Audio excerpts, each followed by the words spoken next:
chose. C'est drôle dans la manière dont c'est montré sur le moment, je reviens sur la dynamique du plan séquence notamment, où il y a cette obsession dans le film pour mettre des high kicks dans les gens juste en plan séquence. Ouais, c'est ça qui m'avait plus marqué, c'est au début quand il confond en fait le nouvel arrivant, le nouveau policier, il est juste dans la pente comme ça, il saute appuie sur le mec comme ça, il le projette dans la... Ok, très bien, c'est bien. Mais après, voilà, je ne prends pas juste comme un humour gratuit, si tu veux. Après, encore une fois, voilà, je répète, c'est très subjectif dans la manière de l'intégrer. Mais je pense que c'était plutôt ça, en fait, la démarche de Bong Joon-ho. C'était jouer vraiment sur le côté très très grinçant et sur l'effet qui se coule. Le deuxième effet qui se coule de l'humour à ce niveau-là.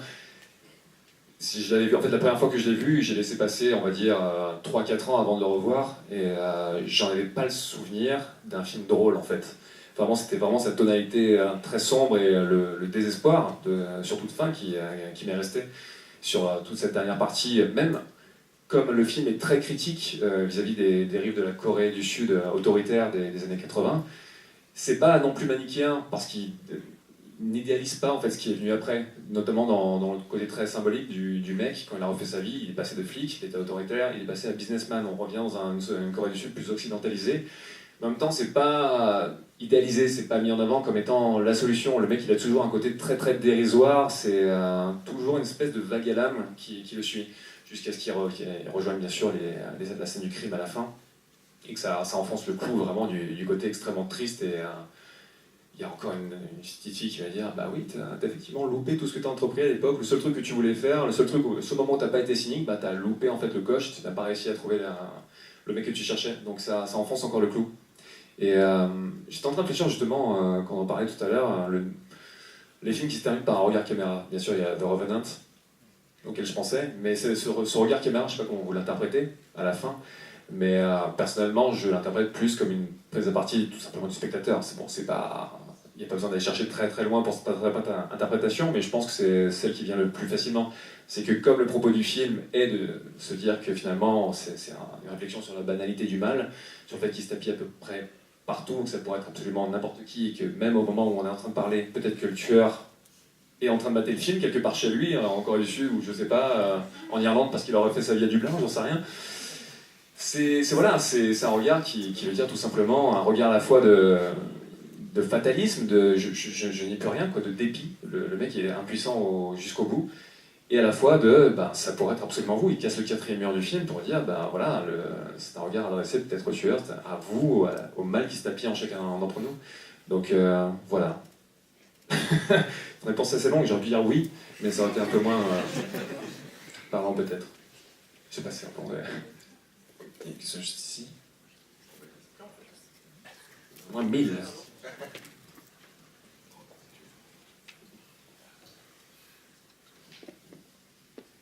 Bonsoir aussi. Bonsoir. C'est juste pour revenir sur la remarque concernant le mélange des genres dans Memories of Murder et dans la filmographie effectivement du réalisateur. Moi, ça m'a frappé aussi à une échelle un peu plus grande, à l'échelle du cinéma contemporain sud-coréen. Et c'est quelque chose que j'ai retrouvé effectivement, tel que vous l'avez présenté, dans différents films d'autres grands réalisateurs sud-coréens qui nous sont parvenus en tout cas, notamment Park Chan-wook, notamment Na Hong-jin, notamment même The Strangers, et un peu fabriqué de la même manière, où il y a une première partie qui est très comique, qui est très presque sociale dans la construction de ses personnages, et la deuxième partie qui est beaucoup plus thriller, voire horreur. Après, sauf qu'il va encore plus loin dans le mélange des genres. Là, ça va encore plus loin, parce que ça inclut un peu de fantastique, un peu d'horreur. Et même dans le réalisateur de Tunnel, dont j'ai plus le nom. Kim. Quelque chose. C'est pas moi qui l'ai dit, ça sera fouillé. Qui avait fait Hard Day aussi, qui était cool. Mais en tout cas, voilà, ce que je veux dire, c'est que effectivement, c'est quelque chose que je croise, et d'ailleurs, ça se ressent aussi sur la durée de ces films-là, qui sont toujours un peu plus long que Tunnel est un peu plus long qu'un film d'action, un blockbuster normal. The Strangers est un peu plus long qu'un film d'horreur normal. Et je me demandais si, finalement, j'ai vu très peu de films avant les années 2000 sud-coréens, et je me demandais si ce ton-là, ce mélange des genres-là, qui semble faire tant le succès de films en Corée et à l'international, vient de Memories of Murder, ou prend ses racines un peu avant, ou finalement est-ce que c'est quelque chose de culturel, est-ce que c'est quelque chose qui est à imputer à ce film, enfin, à dire merci à ce film, ou est-ce que ça vient encore d'avant des films que j'ai pas vus, et si oui, lesquels? Du coup, attends, Old Boy, il est sorti en quelle année? 2003. Quoi? J'ai tous dates en même temps qui ont été lancées. Même année? D'accord, ok. Ouais. Mais oui, Old Boy, c'est le même. Il y a le même. C'est un peu comique. Ah, c'est ça? Un autre moment du film encore, mais c'est un peu drôle aussi. Ouais. Bah, du coup, je connais pas assez le cinéma sud-coréen d'avant cette vague de films pour te répondre, mais j'ai l'impression que c'est quelque chose vraiment qui est arrivé avec cette génération-là.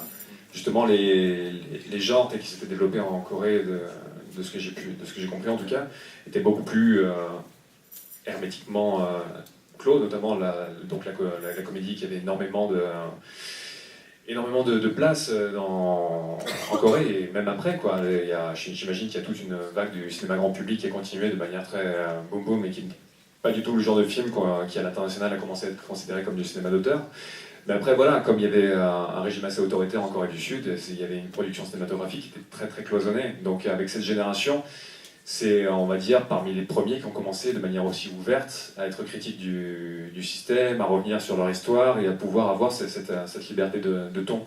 Donc c'est vraiment, je pense, un truc qui a été très très générationnel vis-à-vis de ces réalisateurs. Après, je ne sais pas s'ils ont un sentiment, par exemple, de groupe entre eux, parce qu'il y a différentes générations. Je crois que Park Chan-wook est plus âgé que les autres. Donc peut-être qu'ils sont pas juste vraiment à 2 ans de décalage, et c'est juste ils sont arrivés en groupe et ils ont fait bon, on va prendre en otage le cinéma sud-coréen.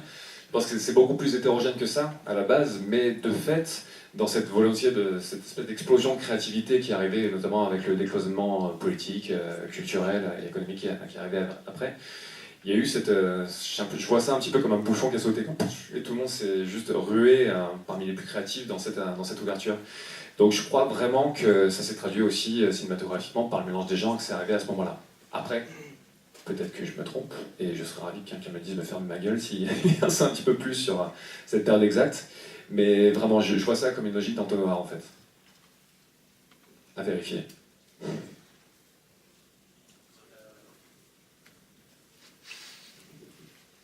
Bonsoir. Bonsoir. Donc, je voudrais revenir sur certains points du film. D'abord, quand vous parlez de la chorégraphie avec les pieds pour les Coréens, moi ça me fait beaucoup penser au fait que la Corée a inventé le taekwondo, qui est un art martial qui se pratique majoritairement avec les jambes. Et ensuite, pour la fin, avec ce qui est littéralement une chasse aux sorcières, ils sont en train de torturer les suspects parce que le gouvernement veut un coupable, peu importe lequel. Moi ça me fait beaucoup penser à l'affaire du Dahlia Noir, qui a eu aussi, sur la fin, ils étaient vraiment prêts à tout, il faut un coupable, on veut juste en finir. Ah oui, complètement. Et dernière chose que je voulais dire, Memories of Murder, sur justement ce que vous parlez de la photographie de la police de l'époque des années 80, ça me fait aussi penser à un film chinois qui est sorti il n'y a pas longtemps, qui s'appelle Black Hole en français, et qui a Black Holes in Ice et un après-midi en feu d'artifice. Et ce film, si j'ai bien... Interminable. Excusez-moi, je suis né un peu. Et donc, si j'ai bien lu sur Internet, ce film, il fait toute une critique de la Chine des 30 dernières années, mais si on n'est pas chinois, c'est difficile d'être au courant parce que la fin, juste, va dans tous les sens. Et donc, c'est pour ça que ça m'y a fait penser aussi. Après, je pense qu'un film comme Memories of Murder donne beaucoup plus de clés à un public, entre guillemets, profane, où il n'y a pas besoin de connaître l'histoire de Corée du Sud pour être entraîné vraiment dans toute la logique de l'enquête, dans la tonalité, dans ces personnages qui sont au cœur. Il y a un côté beaucoup plus vraiment immersif, tandis que Black Hole, je l'appréciais vraiment, c'est un film qui est à part, il me laisse des souvenirs très forts, et c'est ce que je demande vraiment au cinéma. Mais pour Dieu que c'était compliqué sur moi. Waouh! Je serais très curieux d'avoir votre opinion à tous sur Black Hole si vous le voyez un jour, mais effectivement, la fin, avec tout ce feu d'artifice, très bien, juste c'était le feu d'artifice de mon incompréhension. Mais c'est un film qui est très très intéressant, vraiment, qui m'a donné envie. Et d'ailleurs, sur le plan séquence et le high kick, il y a un truc dans Black Hole aussi, notamment au début, où ça met des coups de latte. Il y a des gens qui jaillissent de l'écran comme ça en mettant en attendant les genres de l'écran. Je sais pas, c'est un truc très... À quoi c'est lié? Peut-être qu'il rendait hommage aussi à Memories of Murder d'une manière ou d'une autre.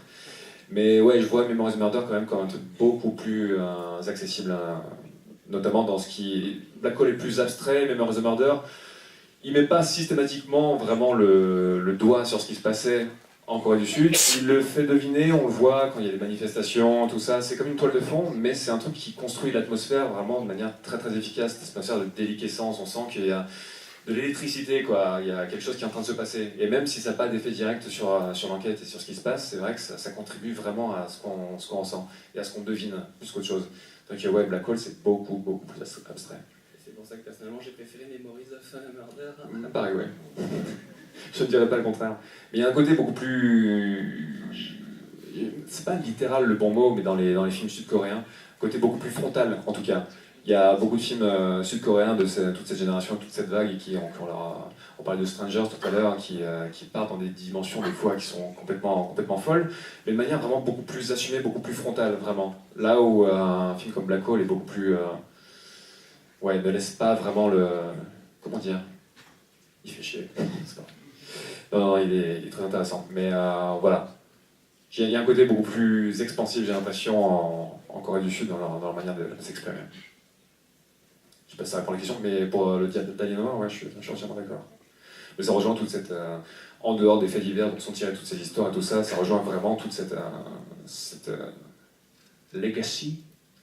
Je me transforme en Van Damme, quoi. Je trouve les mots en anglais, mais pas en français. Aidez-moi, pitié, quoi. Tout cet héritage, merci. Tout cet héritage de films vraiment qui traitent le polar, quitte à en retourner les codes, mais qui vont au bout de la noirceur, vraiment, qui utilisent le polar comme une toile de fond, mais qui vont raconter une histoire humaine avant tout, quoi, quitte à s'enfoncer vraiment dans les tréfonds de la compréhension. T'as le regard, à la fin, le mec qui pleure sous la pluie. C'est là que je me rends compte que dans Blade Runner, quand il dit comme des larmes dans la pluie, mais non, on les voit les larmes dans la pluie, on voit la larme du mec. Il s'est loupé, Roy Batty. Bref, je m'égare. Y a-t-il d'autres questions? Il y en a juste en face, là. C'est pourtant vrai. C'est pourtant vrai. Et il y en a aussi là. Alors, il y a c'est juste, c'est pas une question, c'est un truc, c'est un flashback que j'ai vu justement pendant la dernière scène là sous la pluie. Le Vietnam. Avec le suspect qui n'est pas le coupable au final. Donc j'ai déjà oublié le nom. Parc quelque chose.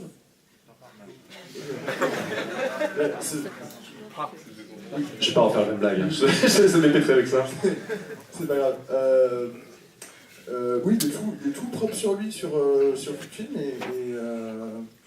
et sur cette séquence-là, sous la pluie, où il lève la tête vers le policier, j'ai juste eu un flashback du mec un peu flippant dans Prisoners de Villeneuve. Alors lequel? Sont plusieurs flippants en ce film. Celui qui a des traits un peu enfantins avec des grosses lunettes. Paul Dano, ouais. Oui, j'ai eu ce flashback là, quand il était sous la pluie et je me suis dit, ouais. je sais pas d'où ça vient, mais il y a un truc. Ah, c'est peut-être